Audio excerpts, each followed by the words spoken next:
At a remote border crossing from Iran into Iraqi Kurdistan, the stern face of Iran's former supreme leader, Ayatollah Ruhollah Khomeini, looks down on a small but steady flow of people leaving the country. Thick snow falls across this mountain pass, covering trucks and pedestrians as they arrive at the checkpoint. Just meters away, beyond the border post, an Iranian flag flutters in the wind. Iran has shut down the internet and blocked most international phone calls, but despite the communications blackout, the borders remain open. Inside the arrivals hall, dozens of men, women, and children sit quietly, many saying they are simply crossing to visit family on the Iraqi side.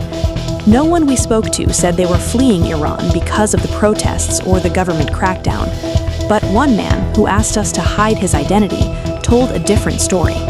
He said he was shot by security forces during a protest in central Iran last Friday. "I was hit in the face by 7 pellet rounds," he said, pointing to bruises and welts around his eyes, forehead, and jaw.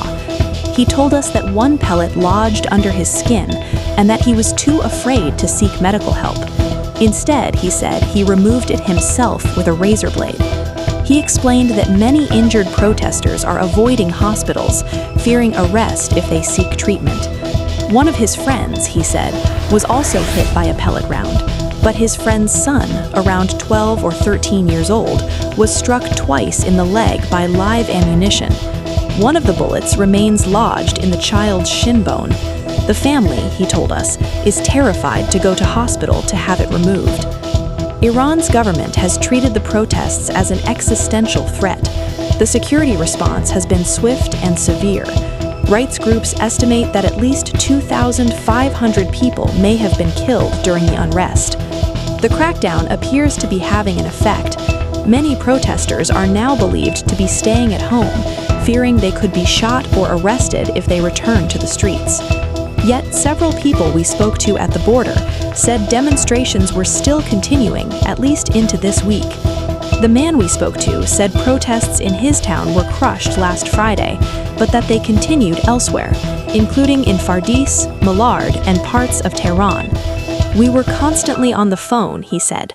"On Tuesday night, the protests were still going on, but after that, there were no more updates." Another man told us he had been in Tehran on Wednesday and had seen protesters on the street. It was not clear how many people were involved or what form the protest took. The BBC has seen no hard evidence that street protests are still continuing. Very little footage is emerging from inside Iran, and reports like these are impossible to independently confirm. International journalists, including the BBC, are barred from reporting inside the country. For now, what is happening inside Iran remains difficult to verify, hidden behind fear,